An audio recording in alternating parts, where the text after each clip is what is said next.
What's shaking, everybody? My name is Ross Mandell, and I'm coming to you guys live today, Delray Beach, Florida, Scott Woolley Studios. We got a very special guest today. This guy is near and dear to my heart in ways that I'm not even supposed to share. He got on a plane with his magnificent wife and flew here to South Florida just to be on this podcast. And he is a font of information and just an incredible personality. I'm so excited to have you here. I want you to meet Alain Waba. Hello, Ross. Nice to meet you again, and happy to be here. It's so great to see you and have you here. We have a special connection. Yes. Because our children are intertwined. I'm not supposed to say too much. I've been lectured and I've been browbeaten and told what I can't say and what I can say, but what's happening? I mean, what's happening in the world? What's happening with Alain Waba? What's happening in the Waba universe? So what's happening with me recently, so as you've said in the introduction, I come from the information world. I was in the data business for more than 30 years, and recently we sold our company called Infobel to a private equity fund, to a private equity fund project that wants to create build-up in the data industry and like a data champion in Europe. After 30 years in the business, that is a bit exhausting to be like in the same industry for 30 years. We said we need to have younger people in the organization. So we found a private equity fund that had, I would say, a management team that was really, that had an appetite, a competency for data, and that wanted to create really that European champion in the data industry. And we found them, we did the handover, and now I wouldn't say I'm retired. I will come back to business, but for sure I'm taking some time for myself and with the family, and we're trying to enjoy life a bit. That's so great, Alain. You know, there's a lot to unpack there, but I want to talk about, data and information. I was from the financial business. I was a stockbroker, an investment banker, a market maker, and became a CEO and all these things. But at every stop along the way, everybody would say that data, that information is king. Information is king. And I know it, and I knew it intuitively, but I was in business doing other things. But, I had gathered information as it pertained to my business, and I knew who to call to pitch stocks to, because, the worst thing in the world is to pitch somebody something. They're really interested, and your pitch is great. They're just not really qualified to do it. Maybe they have no money, that kind of a thing. So it's important to know who you're talking to, and that's the world that you come from. And I salute that. Now I'm in the media business. We have a podcast. I do a mastermind and a coaching program. Young men and now women basically pay me and come into my world. I get to know them intimately, and I help resolve their issues, whether they're in the business world, the relationship world, a lot of personal stuff. There's a lot of, life coaching that goes on. But it's all about data. They tell me, even though I'm in the media business, got to have a website. We're going to drive traffic to the website. And my tech guy says, you're really in the data business. That's what you're really building at the end of the day. That's correct. Actually, the funny thing is saying data. I think that one of the cover of a website about 10 years ago was like data. That's it. That's what. Actually, if you think what is the relationship between the I would say what you're doing in the media and the data business, actually is just one word. It's content. So what we created when we started 30 years ago, we started just with the data of the white page and yellow page directory. So we're just phone books online. We're the first company in the world publishing directories on the web. Can I just say that's so brilliant? I remember, as a kid, it was very exciting. All of a sudden, they'd ring the doorbell, and I'd run. Everybody in the house would run, but I was the fastest, the quickest. And we'd open the door, and we would get every year our delivery. of the yellow pages and the white pages. These giant, they were books, but over the years they grew bigger and bigger and bigger. Yeah, and actually they were cutting millions of trees to produce those. Can you imagine? Yeah. Millions of trees. And today everything's digital. Yeah, and we were the first one to start this digitalization of directories on the web. We were before Yahoo, before all the players, like the Switchboard in the US started a few years after. Switchboard.com, I took them public. Yeah, so Switchboard.com actually came a year and a half after we went online. Whose idea was that? So actually, it started with my brother. Right. So let me come back with good, because here's what I like to do. I want to roll back the clock. Yeah. You know, one thing about my podcast, the Ross Mandell podcast, they call it going public in some parts of my organization, and I'd like to know more about the guest instead of just the hot stuff about information and money and data and all these different things. Who the hell is Alain Waba? Where were you born? How were you raised? What was childhood like? Family, parents, brothers and sisters, all that. Take us back. So I was born in 1970 from a Jewish family that came from multiple horizons. So on my mother's side, I come from a family that was born in Poland and Germany, both Holocaust survivors. And on the side of my father, my father had a mother that was born in Tripoli, Libya, and his father was born in Cairo, in Egypt, and my father was born in Cairo.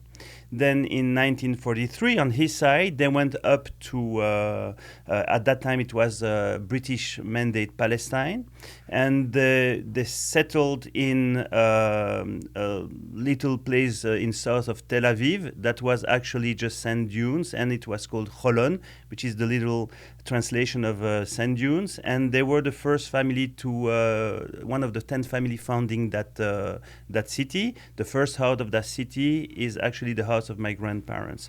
Wow. Then my father became a professional soccer player, played in the Israeli national team, and was sent to play in a German club. While doing that, he traveled to Europe, stopped to see his sister in Belgium, and settled in Belgium. He met my mother, that was born and raised in Belgium. They get married, and in Belgium. Yeah, in Belgium. They married after the Six-Day War in Tel Aviv. And then came back in Belgium, settled in Belgium, had my brother in 1968 and myself in 1970. So you're the younger brother? I'm the younger brother. Just two brothers? Two brothers, that's it. Okay, so you're actually born in Belgium. Yeah. So my brother, that's maybe coming like making a big gap. Actually, we were like in public schools in Molenbeek, which is today known as a place where you have a lot of terrorists that comes from. But there was a very big Jewish community over there that moved since then. But we were like in public schools like everyone. Then we went to Jewish school.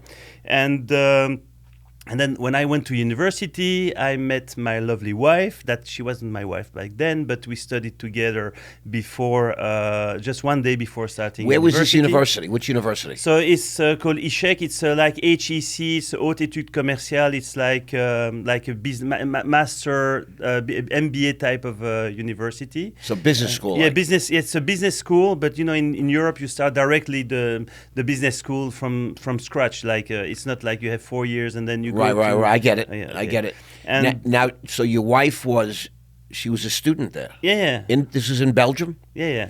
Okay, and she was younger, older, same age. So she's 1 year younger, but I had to redo my first year.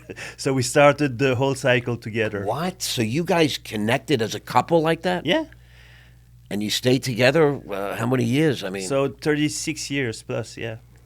Wow. We married 30 years, but we were together 36 years. And you've been together the whole time? Yeah. No fooling around? No. I just got to ask these questions, you understand? You can ask these questions. If you tell me the You're taking truth, notes, I if see. you tell me the truth, I'll have my editors take it out so your wife will never know. No. I always tell the truth.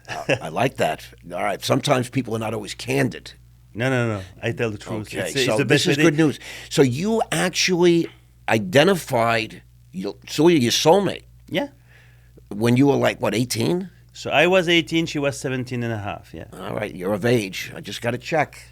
Yeah. Wow, so I didn't know that. So that's amazing. 'Cause I know your wife is from like the Congo, Yeah. So she was born but she's in. not black. No. Okay. She was.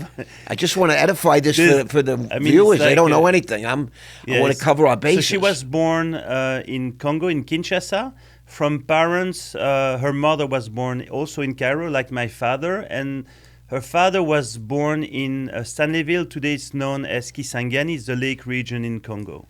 And the family comes from the island of Rhodes, not Rhode Island, the island of Rhodes, that is today Greece. It was previously under control of Italians and previously from... where Cecil B. Turkish. Rhodes came from, and they created the Rhodes Scholarships at Oxford. Yeah, so that's where her family comes from. And interestingly, my father, which was when he stopped and didn't go and play football in Europe, I stopped that story. But actually, he stayed in Belgium and started working in the diamond industry. Your father? So my connection to Congo also exists because my father used to work in Congo for more than 15 years. So was your father successful? Was he well off? He was in the diamond business. He was working for others, and he had a time in his life when he was really well off. He had to leave for Congo because he had a personal bankruptcy, actually. So he had to go there to provide his family, and there he made money, and he was able to support us. And we were coming to see him in Congo in vacation. But that had no relation to you. No. Your wife. That's just a coincidence. It's a coincidence. So crazy. So it's like Jewish geography. I mean, it's like a crazy story. I mean, we don't get a lot of. I haven't heard a lot of great stories like this. I'm fascinated by it. Then her family, actually, her grandparents moved to the U.S. because the mother of my wife has a twin sister, and the twin sister married a U.S. consular officer. They moved to the U.S. and the grandparents moved in the 70s. So that's a connection with the U.S. and my wife. They were in the U.S.? So in the 70s, so the grandparents were in the U.S. So my wife got already...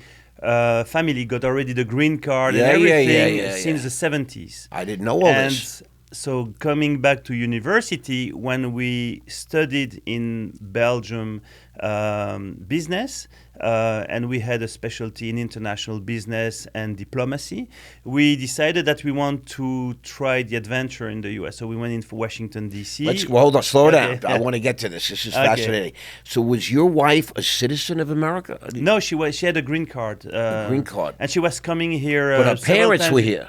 She was coming so very often to see her grandparents. She would stay all the summers, all the vacations. Okay. She would stay there here in the U.S. So she had a green card and the family had a green card. But the grandparents were Americans already. But she met her guy in college, in university. Exactly, one day before starting college in Belgium. Yeah. Before college, boy. One day before. You work quickly. You're like your son. Yeah. I'm not allowed to say these things, but. I had a very stern talking to about boundaries here. I'm dying to. I like to mix it up, but I'm gonna get smacked if I don't pay mind. So this is fascinating. So you're really like international people.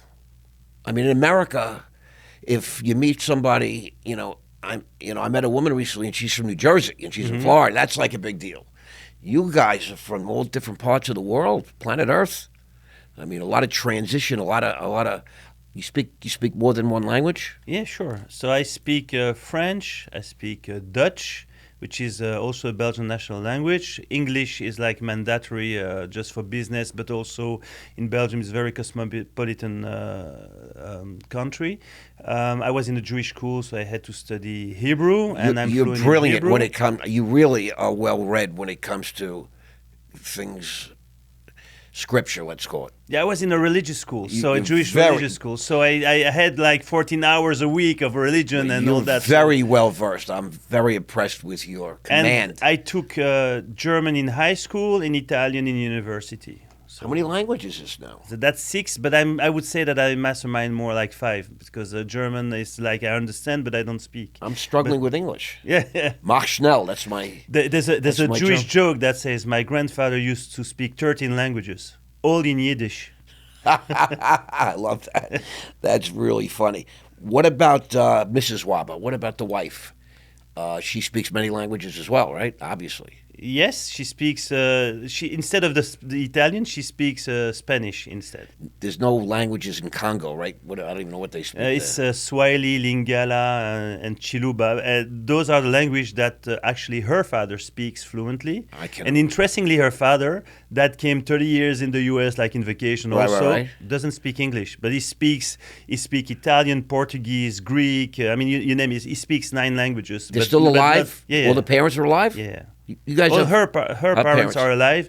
Only my mother is alive. And where do they all live now? So in Belgium. Okay. Wow. Okay.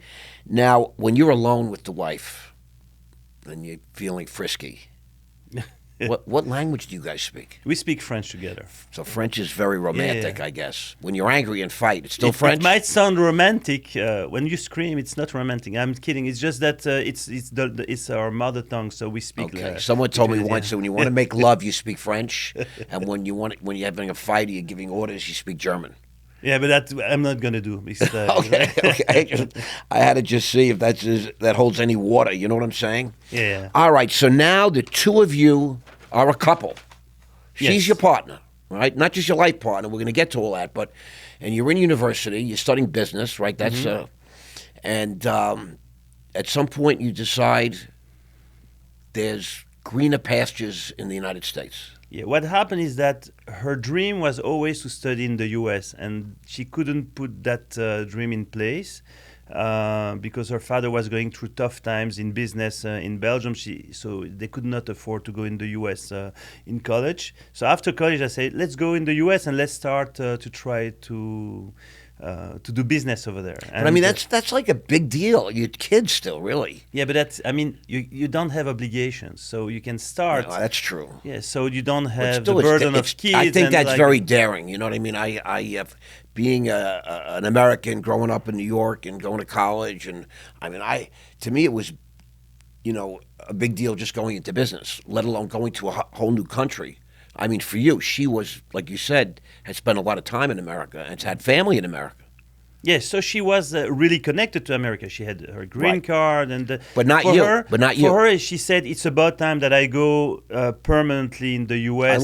Stay in the U.S. because she wanted to have. She was traveling back and forth all the time. I get it. Spending a lot of time in the U.S.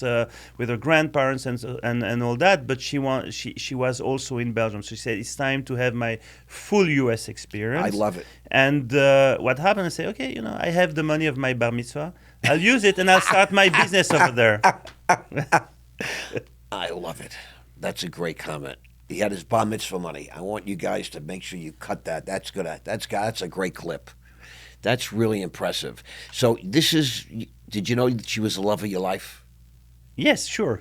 Otherwise, I wouldn't have followed her. But you know what I'm saying? Yeah. I'm a man. Yeah. I have daughters, and I was not that guy. I didn't get married. I never got engaged in my life till I was 40. Okay.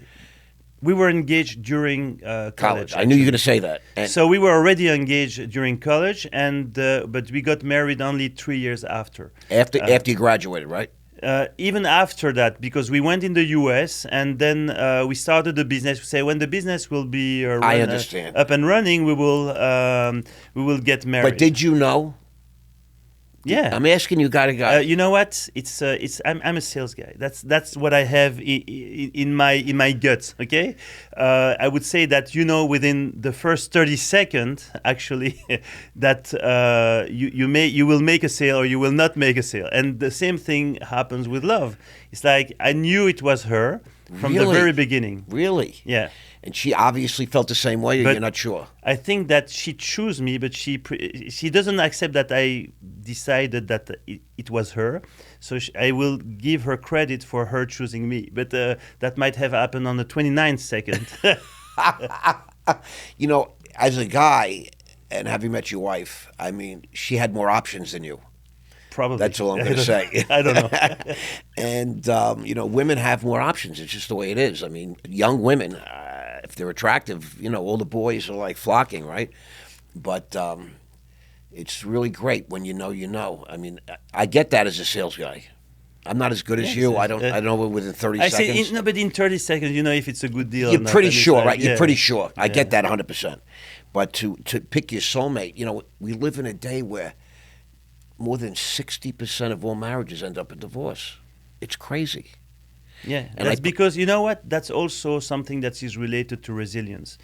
If you fight for something, people, the young generation is approaching the relationship between a man and a woman like it's a consumption good. Okay, it's they're using it and then they go to something else. But if you have resilience and you say, okay, I have to fight for things that I have in life, you fight. You go through good times, but also rough times, and you have to survive through the rough times as well. If you don't fight in rough times, you don't survive, and you don't enjoy the good times in the same way. I think that it's a balance. If you expect only the life to be good, I think that is not what life is about. You have to enjoy the good time in life, and you would enjoy it more if you had rough times. Right. That's you don't really balance. understand what good times are, truthfully, until you experience bad times. Yeah, absolutely. That's my opinion. And you know what? When we start business, you start from zero. And same thing with relationship. And you have ups and downs in business. If you had to just give up when you have a rough time in business, you would never grow a business. So it's the same thing. I apply the same rules, I would say, in my personal life. I love that. That's great. Now, you have 2 sons, correct? Correct. And I understand one of the sons, the oldest son, is going to get married. Is that? Yeah, he's going to get married in January, and we're excited about it. He's also young, by the way. He's going to be 27, and we got married actually when I was 25, so it's a little bit earlier than that. But you sort of made the decision. You were 18. I mean, that's You didn't break up and go back a few times. No. So right, that's that's not uncommon in relationships. I find just in the 100 or so podcasts that I've conducted right here, it's amazing how many people. I ask these questions because oftentimes, I don't know the information, but oftentimes, third marriage. I had a beautiful woman here Tuesday, successful, Boca Raton, originally from New York, and married twice, divorced twice. Now she's, a successful businesswoman, and she says, I don't need a man.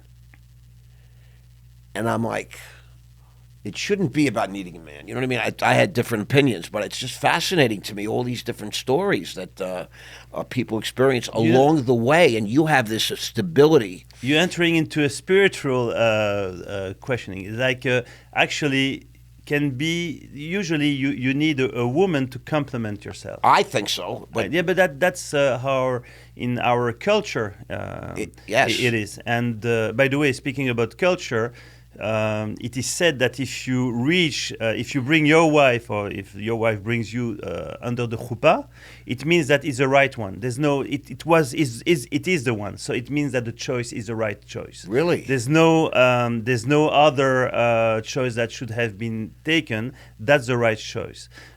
Because you reach that point, because you have so many hurdles until you reach that point. That's for that sure. It is. And if you understand that the spiritually speaking, the other part is complementing you, then you understand that saying I don't need a man means I am in Hebrew you would say I'm shalem, which means I'm an entirety, which means my soul is full by itself, which is a little bit weird because usually we always miss something and we have to get that little something from someone else. I feel that it's not possible to be shalem, which means and shalem and shalom, which means peace. Correct. You cannot be in peace if Complete, you are right. by yourself. And you know what? This is a woman that was, I'm not going to use her name right now, but she's pretty well known. She was born into a Jewish family, raised Jewish, but found Jesus Christ early on. And I was like, I didn't even want to go there because it's a lot. You know what I mean? It's a lot. And the Jews for Jesus. That's another story. Well, she found Jesus Christ, and I was like, wow, to me, this is more fascinating than the business stuff, to me. Yeah. But the business stuff is what people come to me for. I'm known now, I'm ranked in the top 10 for credibility, business, finance, and entrepreneurship, which is stunning to me because I just started this whole thing, but I have a career of being in the business world in America. So this is really interesting. Does your son, you think, this is Max? Yeah. I shouldn't use his name. But I've met him, and he's a dynamic young man. I adore him. But does he have the same values, feelings that you do, you think? I think. Do you know what I'm saying? Business-wise, I think he's like me. He's a stud in business. I get that. Yeah, he's a sales guy. He's successful. He bootstrapped his company. He's super successful. So he's nice to people. People like him. I think he has that fire in him. 100%. I think that for other things is love is different. Love is different. I think that he has a plan in his head and he wants his plan to work. So he said, I want to get married to someone and I want to have children and all certain that. Values he has, and right? Certain values. No, I would say that Max as something that is different from me is a kind of a kid that is looking for shortcuts. That is what is making his success, actually. He sees, you would say, all difficulties in front of him. He sees exactly where to go. He sees the shortcuts in like nobody. That is an aptitude I have sometimes. I'm opportunistic, but he sees that everywhere. So he say, I can go there and I will go faster this way. So it is making more turns. Right. But at the end of the day, I think he wants to reach the same point. So we share the same values, but he's doing it his own way. Interesting. This morning I was on the phone for 2 hours very early because I've had trouble with this email business. I've retained some email company 25 years ago. And I'm very loyal and I don't like change so much. And I've been staying with these people and they were hacked and they had all kinds of problems. And I had this guy on the phone. It's called Rackspace. A racker. Miguel, you're a stud. Thank you. Kept me on the phone trying to get my emails, this email particular address, able to get on my phones, which should be easy, right? Yeah. But they had all kinds of problems. And so he got on and he's giving me all this direction. And, I remember when I initially set it up, you could take all these shortcuts, technology shortcuts. Yeah. You know what I'm saying? With technology, you could put in, so you don't have to go for all this whole. But because I did all the shortcuts, which is recommended, by the way, I never really understood the whole process. You know what I mean? Yeah, I understand. And so I think about when you talk about in business and life about shortcuts, which I believe you should always take the short route if you can get there, right? If you and I decide we're going to drive to Los Angeles, we don't have to stop in Mexico or go up to Canada. We can figure out the direct route. And I recommend that. But sometimes in life, when you take the shortcut, you don't get a chance to experience the whole ride. That's interesting. That's what's happening that happened to me today. That's what's happening to me today. I've sold a company. During my business time, the 30 years in business, I was only thinking fast. So I needed to take decisions fast. And today I said I want to think slow. Because sometimes in life you need to think slow. And it's a different experience. Yeah, and it's the same thing that if you're driving your car and you see the landscape around you, you see one landscape. If you walk, then the landscape is totally different. 100%. And you feel totally different. And I think it's a time for me in life that I take some time to walk and not to drive. You know what? That was beautifully put. I love that. You're right. You know what? I drive to this friggin' studio. I'm racing. I'm always late. I'm trying traffic, the drivers, but if once in a while I take the long way. And I'm relaxed. It's a different experience. So okay, now you and your wife, you're Lily? a couple, but you're a couple, and you say, we're going to go to America. Yeah. We're going to make our fortune in America. Tell us what happens. So what happened is what I'm going to do in America. So we said, we are in Belgium and we're going to take some products from Belgium and we're going to sell it in the US. So we identify some Belgian high confectionery type of products, waffles. We brought them to the US, and the old Belgian waffle. Yeah, but the Belgian waffles and Belgian chocolate is another big thing. Yeah, we took chocolate, confectionery, like candies, things like that. You had this plan before you came or after you got here? No, before we came, we said we need to go and see manufacturers. Okay. And so we had some deals with manufacturers. You had a plan. Yeah, so we took like exclusive representation, and we arrived in the US and we started representing them. In the very beginning, we said we want to open some candy shops in malls, like, and we will bring all this stuff also in the shops. And what happened is it's so, like people say in business, location. 100%. They don't wait for you. So actually, there was no spot that was actually. We were in the Northern Virginia, and there was no. And there's a lot of activity. There's a lot of people there, but the shopping mall were crowded with already. And someone else had that idea. Yeah, so. and you need at least something that is close to the entrance where you have people. And or not at today they have these kiosks. Yeah. It was. I thought it was a great idea because what year was this? That was in 1993. 93. Boy, you guys are kids. Yeah. I'm so old. And actually what happened is, so we're not going to have our shop. What we're going to do, we're going to do the wholesale of the products, and we're going to try to find... and you had those relationships in Belgium. You had identified these players. We were already exclusive for those brands for the US. So you had the rights to distribute them in the US. I just want to be clear. And we started contacting, Nordstrom cafes, Walmart, 7-Eleven. I mean, and it took us time. Okay. But at some point we succeeded to sell our waffles. That was a product that actually was the most successful. So we brought them cooked from Belgium, and we were shipping them over by plane and delivering to to Nordstrom cafes or Coney Island. And that's a great account, Nordstrom's cafe. And we even were able, after a year of work with a distributor, that because it needed to be refrigerated, so to be delivered. Tough business with anything with refrigeration. Isn't it? So there's a very good distributor in Virginia that is called McLean, and with them, we were able to have a deal with 7-Eleven. We were the first Belgian product in the 7-Eleven. We were 21 years old. It's like we were kids. I was thinking, but you were children, really. But the hurdles were very numerous. Like the waffle, when you look at the calories of the waffle, one waffle was like 800 calories. People say, no way that people are going to eat 800 calories in just with one waffle, because we were importing the waffle from Liège, which is a very specific waffle with pearl sugar in it. And is that true?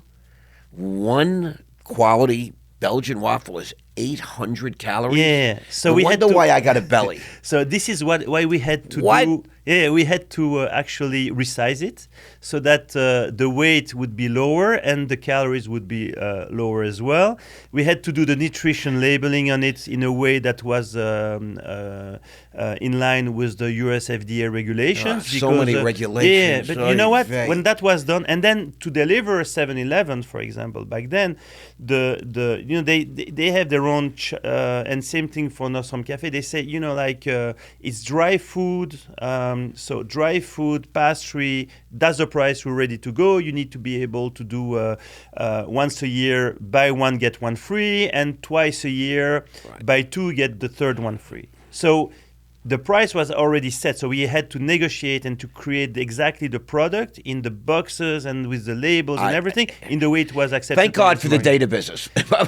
So what happened is actually I had a company over here. And I'm not American, so I'm Belgian. I had a specific visa.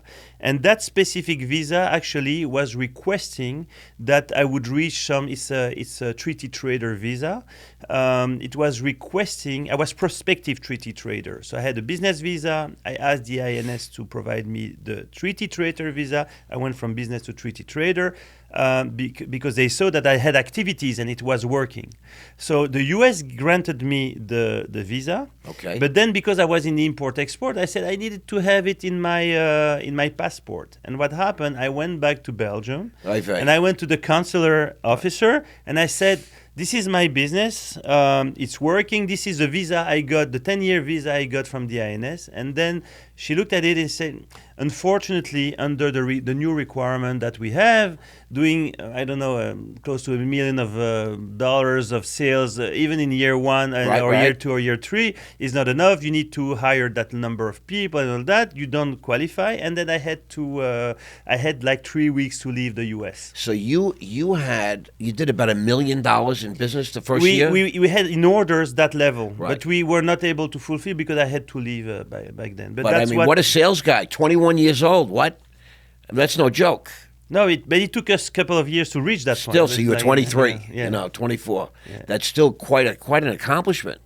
Yeah, for some kid that comes over here. But when you're a sales guy, that's your ability. That's what you can do. Right. So, one thing I learned, early in my career, my father had passed away when I was a kid, but my family had this handbag business, and they just gave me a job because they felt obligated. But they were hoping I would just quit, but I don't quit. And they gave me some suitcase. They gave me a 3-minute tutorial on what the handbag. I didn't know nothing about handbags. I'm 20 years old, and they gave me a sheet of paper, all these accounts I'm supposed to go see, and I came back with orders.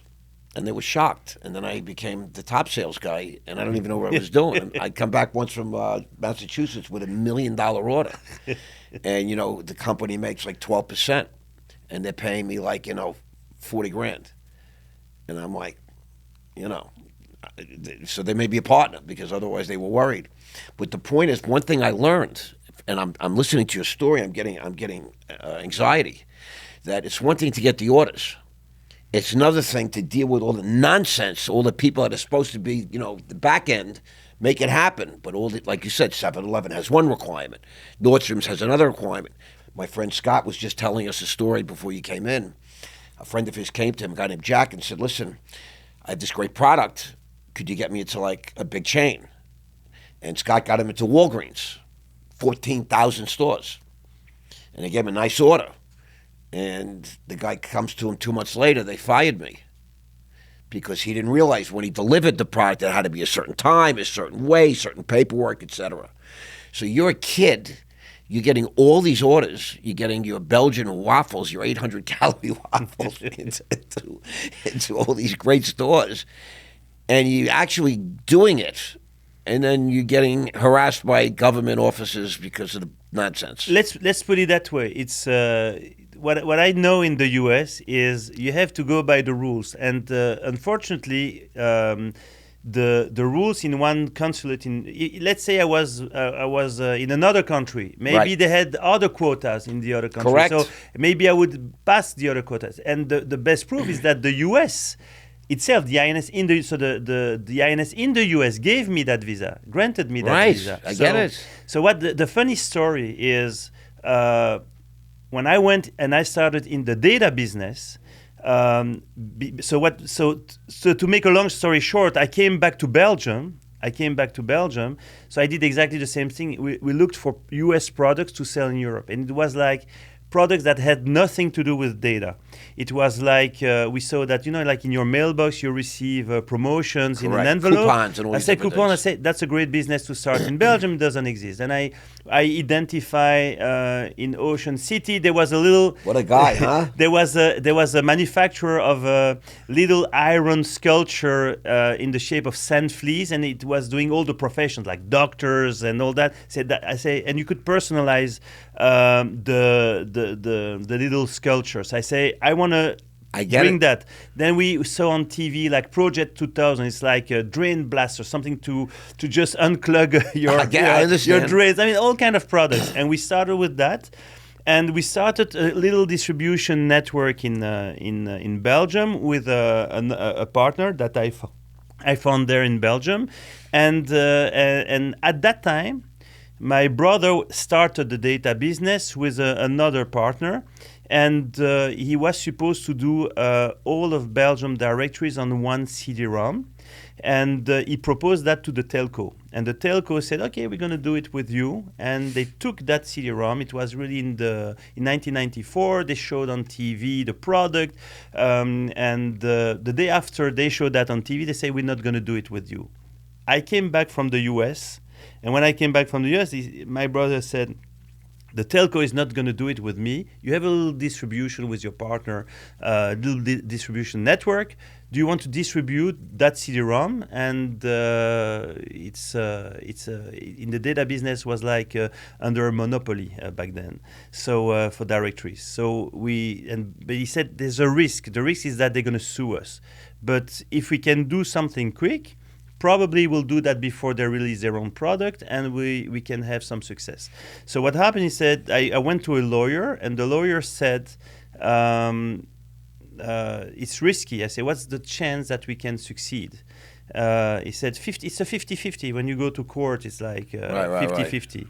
And and what's the risk? The risk is that you lose what you've put in capital in the company. They were 100% going to sue? You were sure they were going to sue? Yeah. And so what happened is that the investment to start up a company in Belgium was back then like $1,500. So we started with $1,500. Said, so I can have we'll take a shot, potential. Right. Yeah, we take a shot for 50%. We're going to do it. And we started, we launched a product very quickly. We distributed. The TV came to our place and filmed us and compared the telco that was launching the product at the same time. Right. And what happened is that the telco said that we were pirates. You were pirates. And what happened is that we went to court, and then the pirates won. And what happened then in the news, like the pirates won. That's the best of the. You're a hero now. Yeah. So what happened? I had to travel for that activity, and also for all the products I was purchasing in the US. I had to go back to the US, so I needed to ask another visa. Yeah. Okay. So I go to the consular officer, the same consular officer. I said, no, we're not going to grant you. We'll give it to you. And she said, can you provide me a proof that you're working here in Belgium?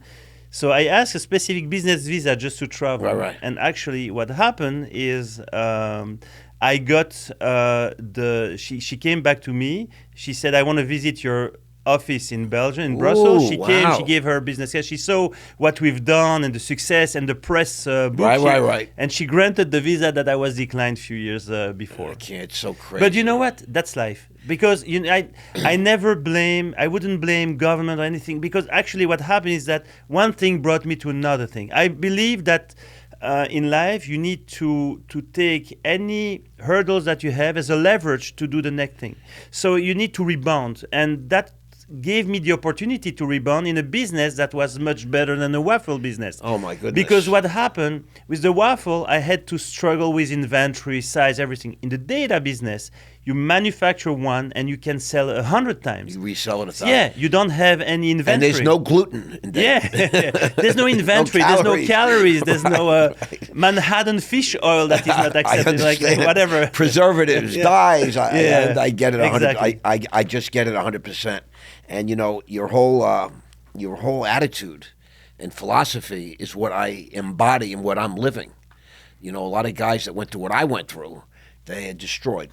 They're destroyed. They do nothing. I don't even know what to say.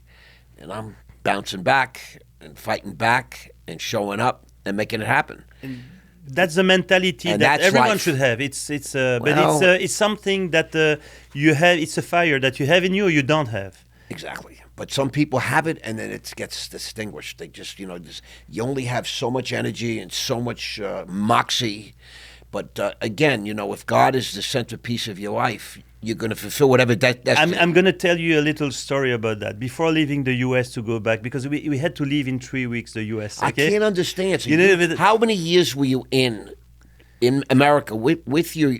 So we were not married. You're not even married yet. You're living in sin. She became American because she was living in the U.S. She could qualify to become American. She became American. But you're building we were not married. But you're building this business. I know. And then you got to go. I mean, you must have been distraught. I know you have this great attitude now, but when you're living it, you're like, oh my God, we're going back to Belgium, like in disgrace almost.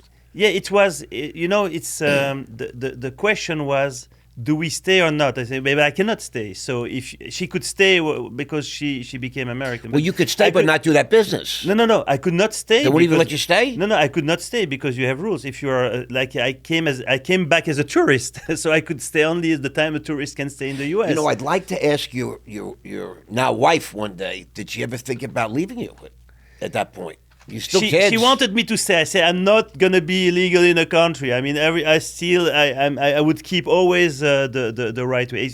If someone doesn't, you know what? It's like if you want to buy a house and you make an offer and they say they decline you, it means that house is not meant for you.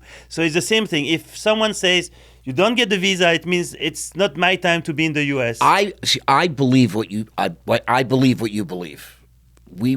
Our beliefs are aligned, but not everybody feels that way.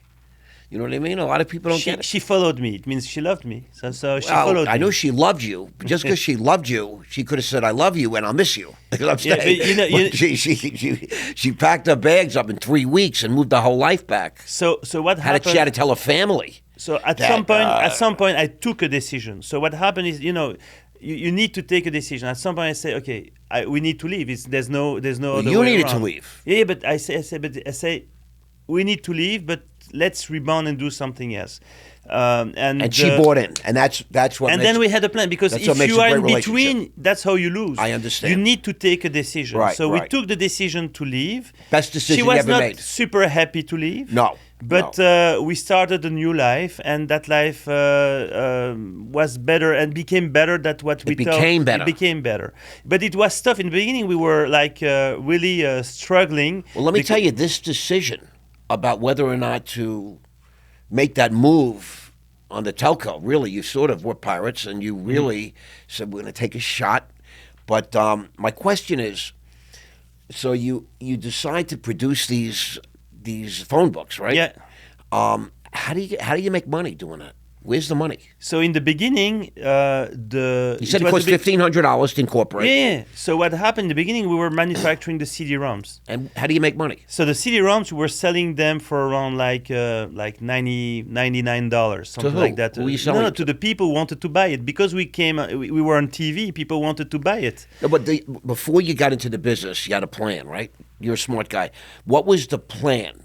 The plan was to make a product that was, a phone book you can read and you can just look up for a name and address and all that. No, I know that. But but what we did is we made it exportable so that people could use it for direct marketing purpose in the beginning. Like you're selling it to that was advertisers. authorized back then. It became not authorized later on down the road with the GDPR in Europe. But the regulations didn't allow it later. But at that time, we allowed the export based on the CD-ROM, which opened it to a B2B market, those CD-ROMs. So what happened when we launched the product, and with the exposure on TV, we had several pallets of it's really funny, because we started in a shop that was selling wigs for people of colors. Okay, we were on the mezzanine, like a 100 square foot office on the mezzanine of a shop. That's great. And we had those two pallets in front of the shop selling with CD-ROMs, and people were making the queue. We saw a long line of people who wanted to buy it, and we were selling bread. To buy CD-ROMs? Yeah, there was a line? They were in line. But why? What is the... Because they could use for marketing. They could contact people. Okay. Just imagine people doing genealogy to try to find people that have the same name. I mean, the directories were... Because it was computerized, you could do so many different news that you could not do it based on the paper. So in America, they used to give the phone books out for free. Yeah, but they used to sell the advertising. Yeah, but Info USA in the very beginning, they used to sell CD-ROMs as well. I didn't know that. And then what happened? So you had also the phone books on CD-ROMs.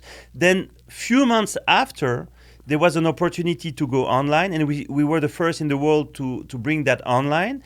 And there was the possibility to monetize for advertising. Do you remember what year that was to go online? That was in July 1995. So that's really the beginning of the internet. There was only 3,000 websites in the world.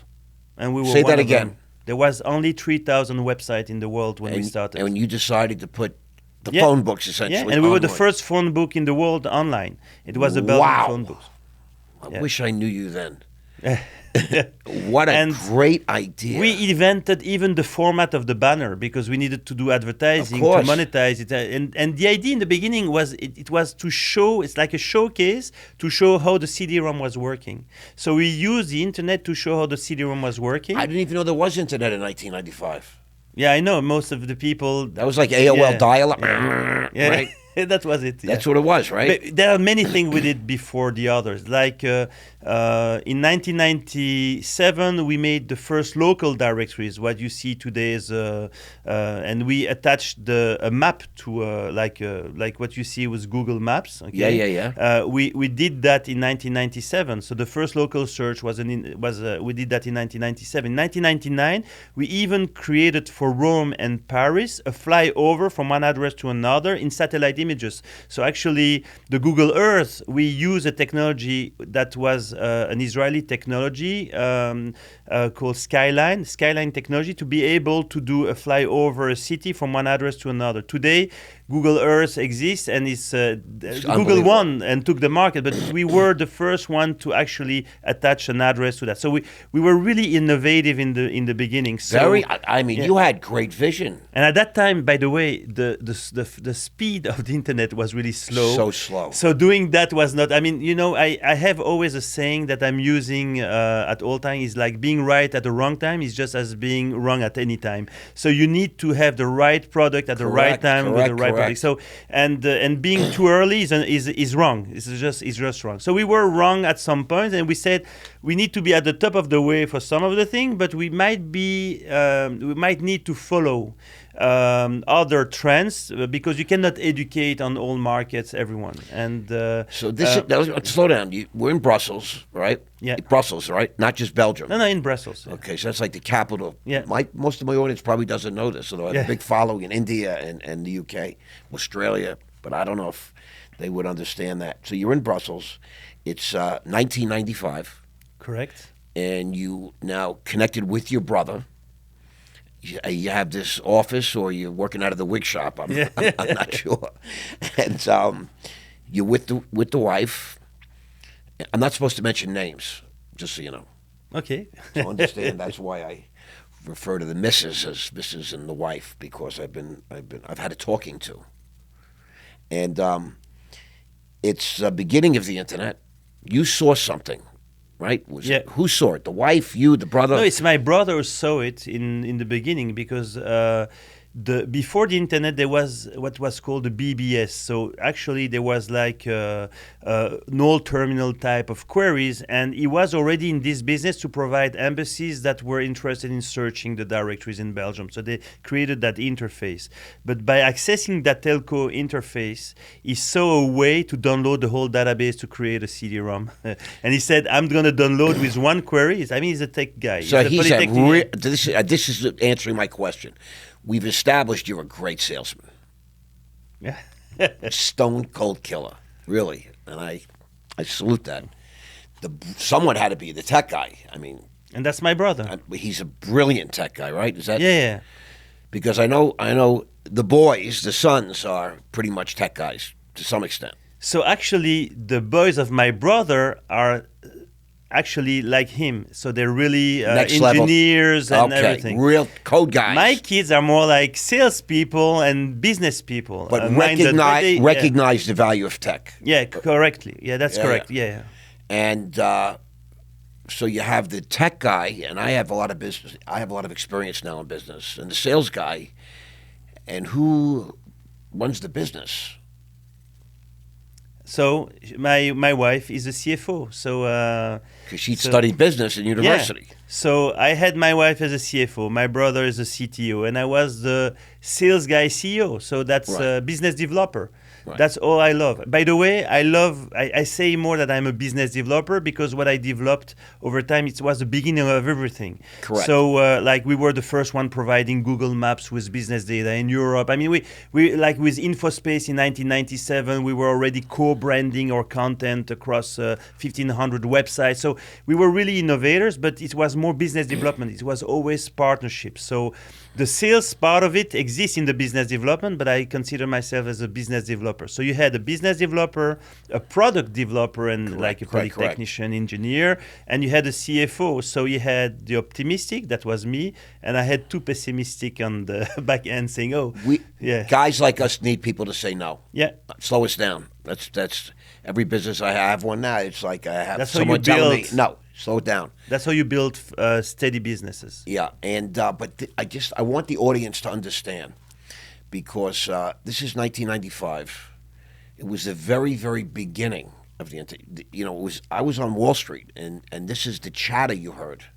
I didn't really understand it, but we were making a lot of money with all these .coms. Everything .com went straight to the moon.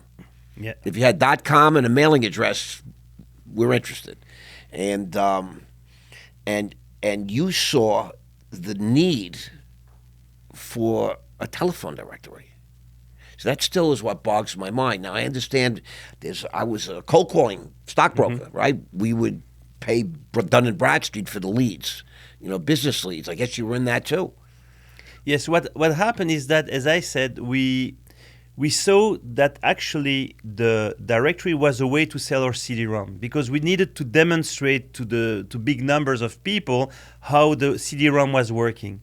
But when we went online, we realized that actually there were so many more applications of what could be done with the data. I get For example, when we did put it online, all the people, the genealogists, we started having exposed data of Belgian directories in the world. Then you had people in the US saying, "Oh, but my family, my grandfather was in Normandy, was trying to save Europe. I mean, it's like, and a family saved him, or everybody's trying to track everybody down." And what happened is that, by the way, we started with the Belgian directory, but very quickly we added like the Dutch directory, the French directory. So you started just with Belgium stuff. Yeah. But then we expanded to more countries, and the more countries we had more traction. And people were saying, the genealogist said, "Oh, but we need to. I'd like to. We found, I don't know, a public notary said, oh, we found who was the inheritant of. So there were so many different use cases that actually we said, actually the business is not around necessarily advertising only, but also under the data business. Very early, before the internet bubble burst, Ancestry.com came to us, and they say, we want to have your data in our repositories, because they're trying to get as much data as possible. And what'd you say? No, but we had deals back then, before in the early... you did deals with them? Yeah, we deal with all... I mean, we did deals with Ancestry.com back then, yeah. With Google? Yeah, Google came after. Google was created in 1998. But in 1997, we had already deals, 7 to 1999, we had the deals with Ancestry.com, just to find people, like the genealogy work. I just did that with my daughter. I can't mention names. And I found out I'm like 99 point. They made a comment to me. I got comments. They said I'm like in 1/10 of 1% pure. Is that the DNA test? Yeah. I'm a pure Ashkenazi.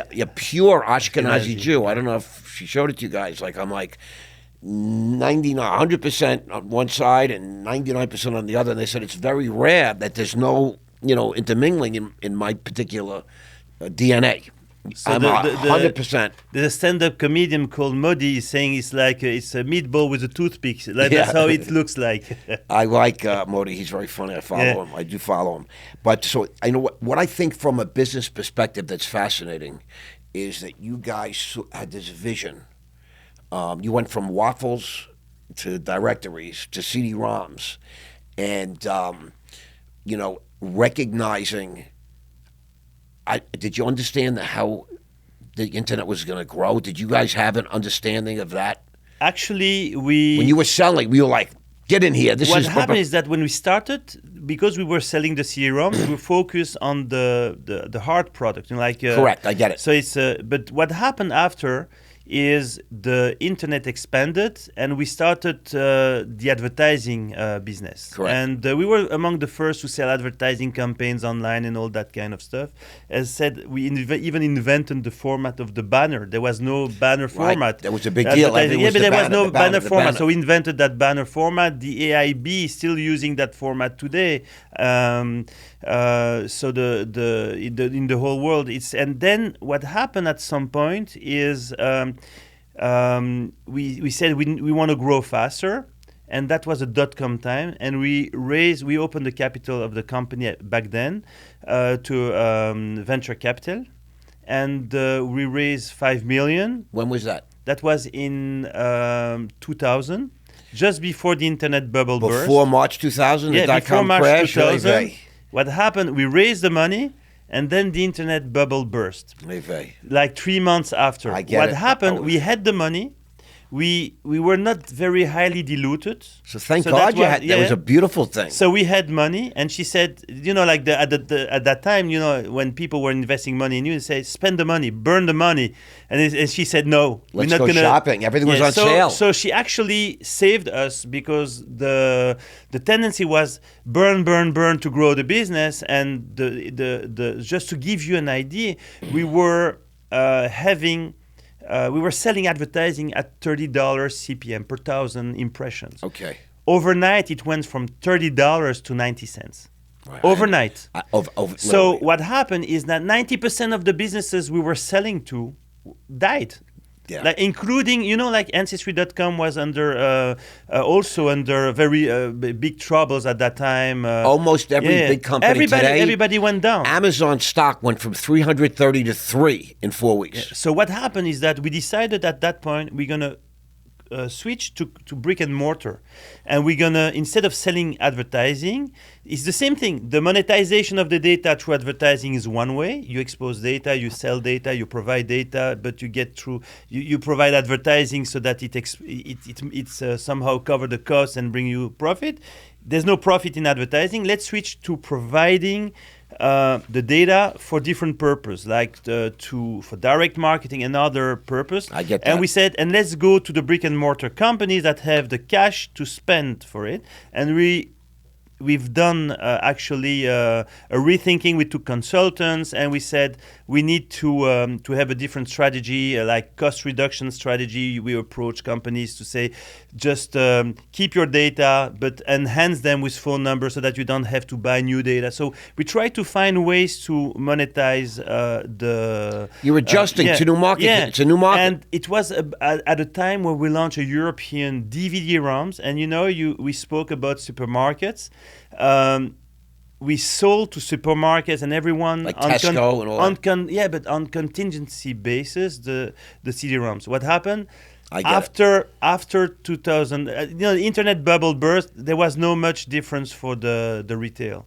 But then September 11 arrived, and then there was like a real problem with the retail. It was murder. And then what happened? They sent back all the stocks of everything they had that was valuable, and then we got back from our distributors the products, and that was a hard hit. It was the only year in our entire life that we had losses in our company, and thanks God we had raised those 5 million. Otherwise, we would have been. Now that was euros at that time, and there was no euros then; it was dollars. Yeah, it was euros already. Now, if you don't mind me asking, how much of the company did you have to give up for that 5? For that 5, at that time, it was 15%.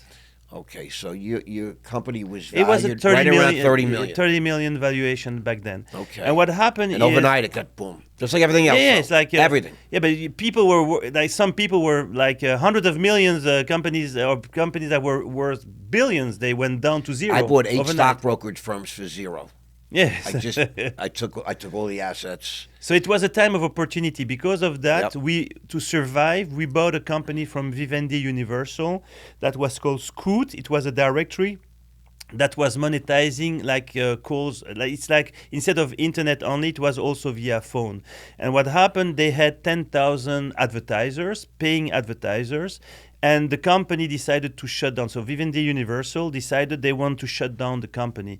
But if they had to shut down the company, they had to repay all these advertisers and they would go bankrupt. And for the image, they didn't want to have that. They wanted to sell the asset to someone that could continue. So you took it. So we took the asset, we had the technology, we maintained the customers, and then we ingested their customer into the Infobel platform. And you got it for nothing. Yeah, and we somehow what happened is that it's not for nothing, but what happened is that it helped us during those tough times to have cash, because those paying customers did even if we wind down the right. I understand. I mean, it was a cash cow. It's like it was just cashing the money, and that situation for us was ideal. But we had to take the risk to acquire an asset to be able to do that at some point. But that helped us to survive. I would say those crises. So I would say that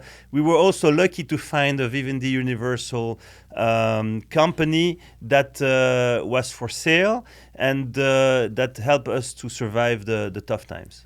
You know, I don't know if luck has so much to do with it, but you know, the harder you work, the luckier you get, right? That's sort of like a motto that I have. You were in the right place, right time. You had the money.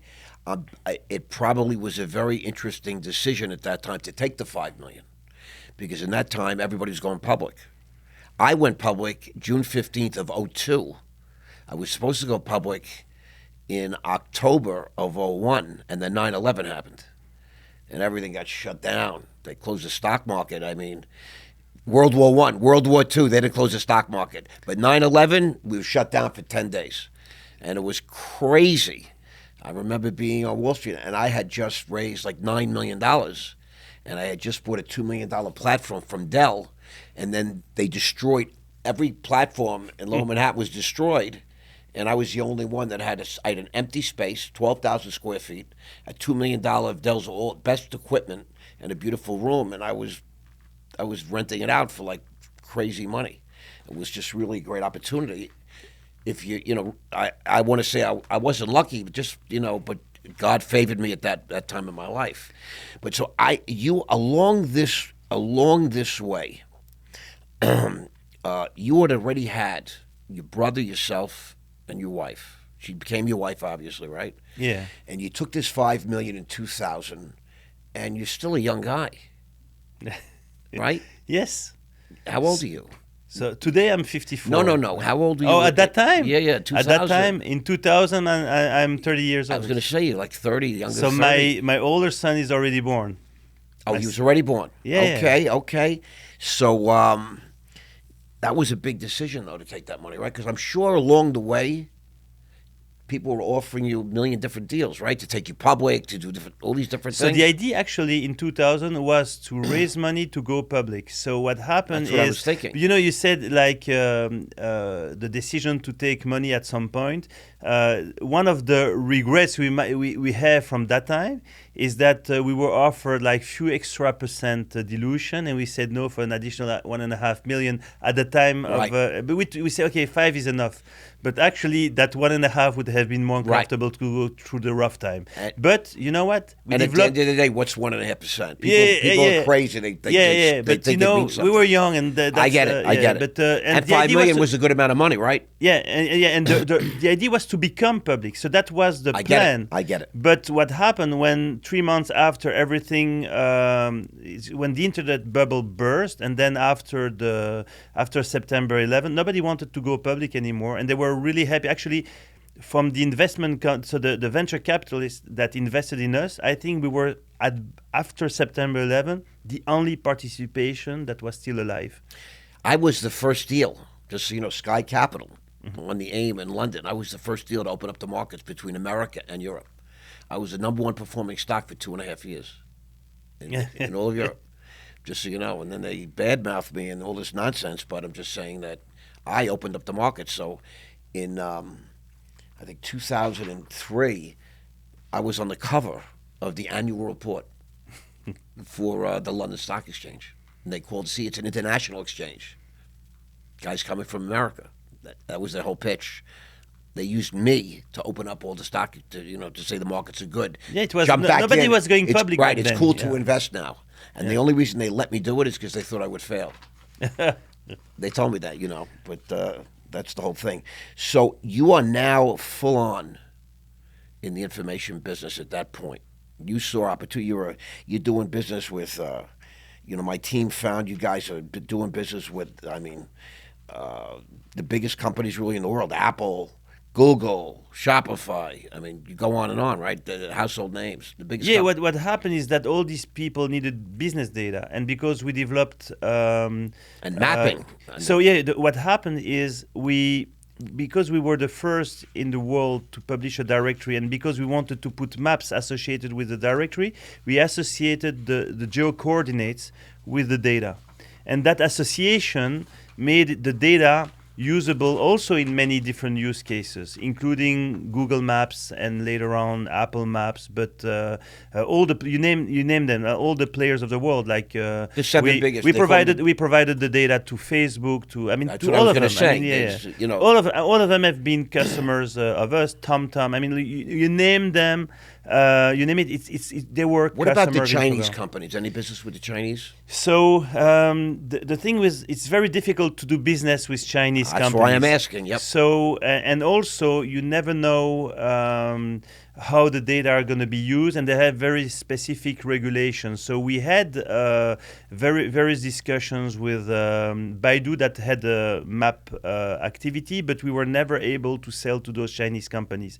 The only, I would say, we sold to one company that was actually acquired by a Chinese company. It was Navman, that was an Australian company acquired by Mio. And Mio was actually Chinese owned back then, and we had our, I would say, it was not like selling data, it was more giving access through APIs to our data set.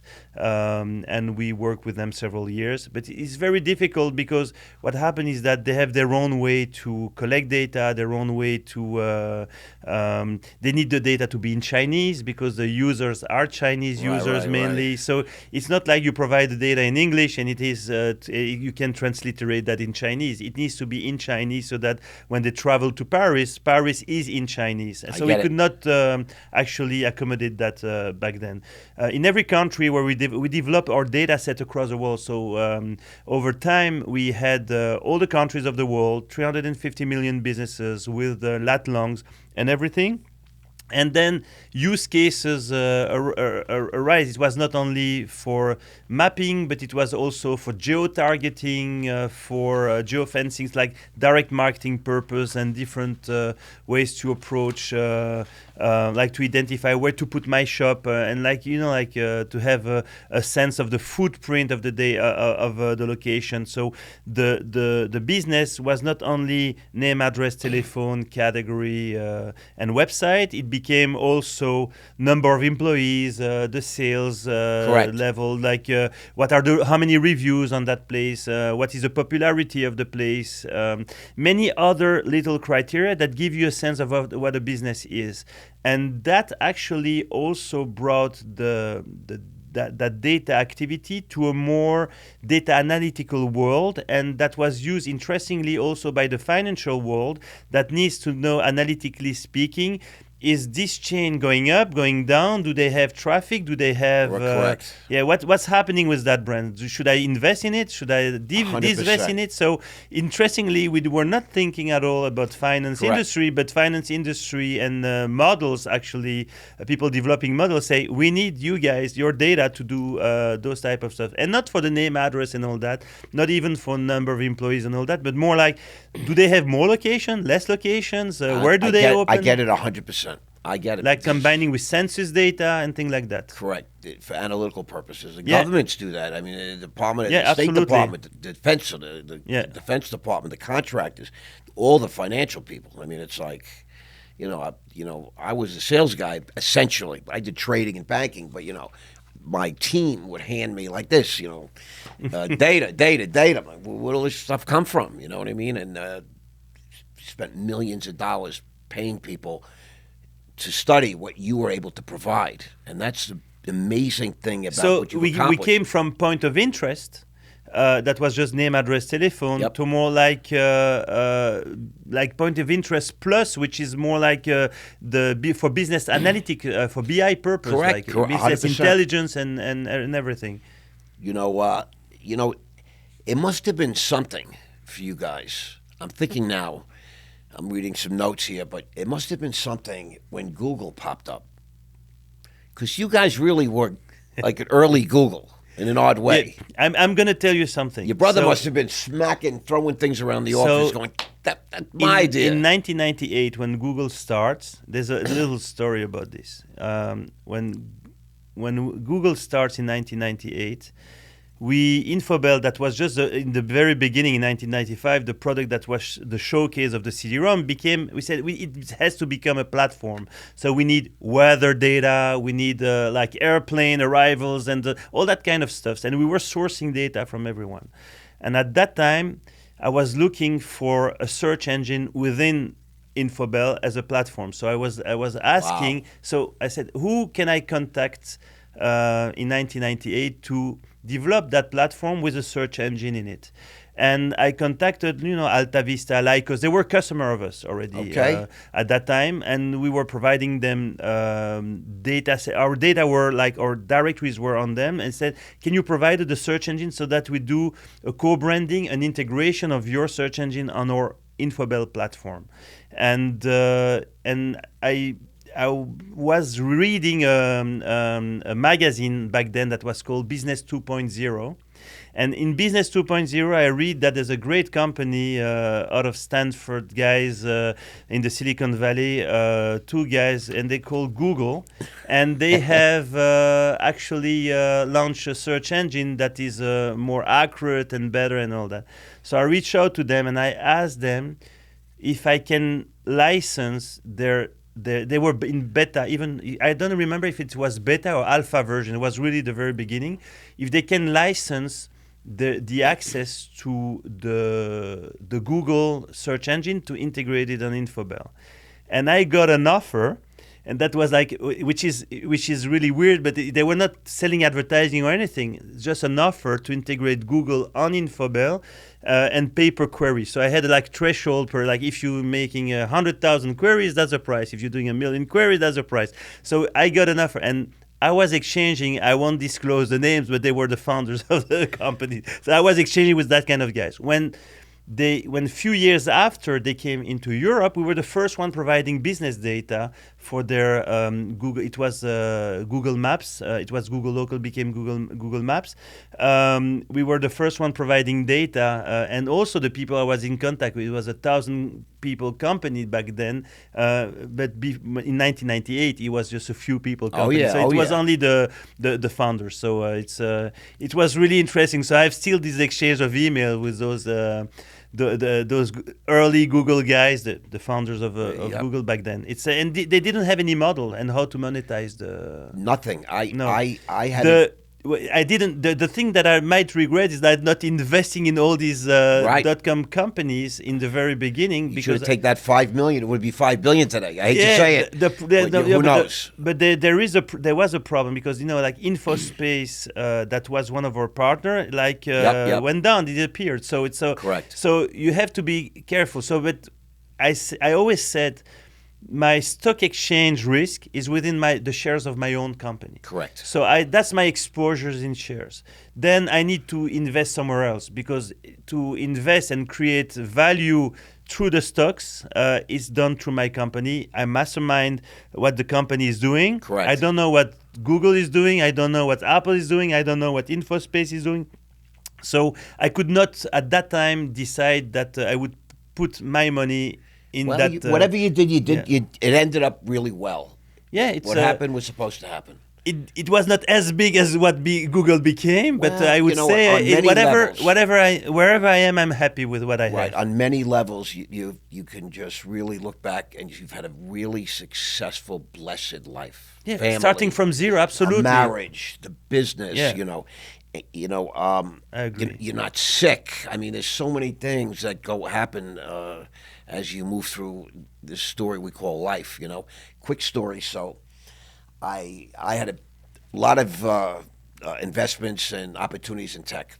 Yes, I was on Wall Street, money guy, stock guy. I was a go-to guy, market maker, and I come across this guy, young man, tells a story that he was out in Silicon Valley, and he gets a call, a hysterical call one day. These two guys are setting up their network. They're in the center, and they don't really know exactly what they're doing. And is he available? And he was available, so he shows up. It's the two founders of Google, and he says that he thought this was. They offered him an opportunity because he's an amazing engineer, like setting up lands. I don't know what goes on in these centers, but brilliant coder, all these different things. Korean kid, and they offered him to be part of Google, like the third wheel, the fourth wheel. And he's looking at these two guys, and he says, "Ross, I swear to God, I thought these guys would be in and out of business in 20 minutes." They had this idea, and they were very passionate about it, but they really just didn't have like a plan, and they really didn't know what they're doing. He says, they couldn't set up their system. But life is funny, right? You never know. I've met people that I said, these people don't get it. And meanwhile, they made billions. Other people, some of the smartest people I ever met, zero. But it's really been a privilege here to get you here to listen to this. So you've sold the whole company now. Yes. Okay, so you are not retired, but you're moving on to the next part of life, correct? That's exactly what it is. Everybody thinks that people say, how is it like life in retirement or whatever? I don't feel like retired. It's not a question of age. It's just a question of mentality. I feel that as I said, I need to walk for the moment, to observe. And there's one thing, being in the data business was super interesting because every customer was meeting. I mean, you name Google, Apple. Everyone, data. But speaking with those people is speaking with smart people, thinking about smart strategy, how to cooperate and help them and become partners with all these companies across the globe was really an intellectual effort that I appreciated. And when you do that for 30 years, you don't want to end up in doing nothing after. But I also acknowledge that with AI coming and become really predominant now in some industries, that it is a time where, let's say, I could invest in a company and acquire a company. I would not do that now. I think it's a time for new entrepreneurs to create company and to build up AI first company and to build up first without employees and then build up the employee layer that would manage whatever needs to be managed. But today I feel that it's a time in the industry that is very exciting, especially for young people. If I was the age of my kids, I would start a business right away because when I started the internet, it's exactly the same time. I was the first one doing a web page, okay, and I had to do that myself. Today, you have tools that help you do stuff 100 times, 1,000 times faster. So I would have so many tools to do to develop so many ideas that I think it's the best time in history to create a business. And people think that the AI is going to replace everyone. I think that AI is going to actually enhance everyone that has the intention, the capability to develop something smart. So I think it's a perfect time to start a business. And if there's some young people listening to your podcast, I would say start a business right away, learn about AI, and think about how you can solve some pain points on the markets and go for it. It's the right time. There's just getting to know you the way we are, there's just no way you're going to stop. There's going to be something that turns you on, and you're going to, probably look at your wife and say, you know what? You'll bounce it off her. You still talk to your brother? I mean, you guys all did very well, right? He's still in Belgium? Yeah, he's still involved in the company because the handover takes more time when it's IT. Yeah. So I'm surprised he's still have to involved. sign like employment agreements, non-competes, all that. Yeah, but it's more. He's still in the company involved because Right. they still need him. But at some point, also he will go and follow other path. But I think it's time for the young generation to develop stuff. I love mentoring. By the way, I love to mentor my kids in their in the development of their activities. But also, I try to give free advice to as many kid around that comes to me as possible. At some point, I want to get involved in what I like, so I will probably come back either to become a startupper or to maybe assist someone that is a startupper and take a share out of that. Oh, you'd make a great advisory board member. I mean, you're brilliant. I'm approached for that, and I'm open to it, and I have already some proposals to. What a for young surprise! people. Yeah, Look how surprised I look. But I think you're a brilliant, lovely man, and I'm enthralled by your whole story. It's a great lesson. I mean, to me, in love, your relationship, married how many years now? Married 30 years, together 36 years. Okay, and to the same woman. Yeah. I know guys that say, "Oh, I'm married 35 years, 4 different women," but I'm happy. I'm like, okay. But in love, you have a beautiful family. I happen to know. Your business experience is like a lesson in grit, determination. I didn't hear you say one time today, "I worked for XYZ. My wife worked for XYZ." Right? Think about that. You know what? It's and you weren't wealthy, right? You didn't have like a $500,000 trust fund. No, I started from scratch. But you understand what I mean? But that's the example of the it's a family example. My father was self-made man-made. My grandfather was. But too. you said your father worked for people. Yeah, but it's He worked in the diamond business, but he worked. Yeah, for but people. you remain always independent in that industry. Right, but I haven't heard you say that once today. You never really worked. You worked for her, maybe. Yeah. And I understand that. No, you're right. It means it's. I didn't hear you say it one time. Because It's a mindset. It's a mindset. I don't work for someone. I work for myself. And I work for my family. Right. But I don't work for someone else. And but I think it's also it's very special and related. The Jewish families had. They couldn't stay where they were living. So my grandfather was born in Poland and he died in Belgium. We were forced to move. Yeah, we were forced to move. So we had to be able to move with whatever abilities we had. So we were mostly independent. My grandfather was like a plumber and he was repairing a sewing machine, and he ended up with a factory with 400 people runs working in the family. from factory Right, manufacturing. I get it. That's the story of the family. And you also said today that if you had to start over, you would start a company again. Sure. But you understand the point? I want our listeners to understand Alain's brilliance, and you're such an eloquent man. You speak so beautifully. You're such a communicator, and probably in every element of your life. But you work for your family. You work for yourself. I tell everybody, they say, what's the best advice you can give me? I said, start a company. If you're in a job and you need the money and you get a side hustle, start a side hustle. But you can't spend your life working for a paycheck.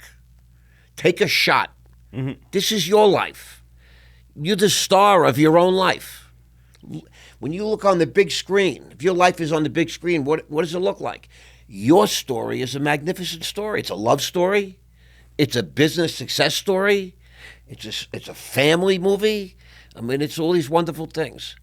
So normally I would ask you to finish this podcast, where do you see yourself in 5 years? I'm going to ask you that because I'm curious. So in 5 years, there's already many changes in my life that are happening. So I sold the company. I have a son that's going to get married. Maybe the second one's going to get married in 5 years. You never know, right? So my daughter will be out Baruch of university. So there's many changes that are coming along the way. in 5 years, what I want to be is to be active and happy. Today, I'm able to be, I would say, a bit less active, but I want to be back in business, being active and happy and liking what I'm doing and continue to enjoy life. There's a saying of Hillel the Old. He's saying, if I'm not for myself, who will be? So I have to take care of myself. So I'm working for myself. I love that. If I'm And your family. so if I'm not for myself, who will be? If I'm only for myself, who am I? So you need also to be for your family, but also for your community and everyone. 100%. And by the way, back in Belgium, I'm involved in as a city councillor in my city, also in associations and all that. So I'm involved. And there's the third part of the saying, which says, if not now, when? So you need to act. And I think that at some point, it's not only about thinking about things, it's about acting and doing things. And I want to live that saying in the most broad way, in a way that I can say, okay, I've lived for myself, I've also done something for the others, and I've acted when it's needed. And it's time in the world where many things needs to be done now. I think that it's not only related to business, but also to how the world is behaving. I think that I want to be involved in all that and see myself looking back saying, I've implemented that saying. Thank you very much, Alain, for all that. I feel very privileged to have had you today as a guest, and I am going to have a ringside seat, God willing, and I'll get to see that 5-year plan, and see what other amazing achievements and accomplishments. I think you're poised for greatness. Looking back, that's already in the bank, but I see great things for you on a forward-going basis. Thank you again for being here. Thank you for having me. It was great.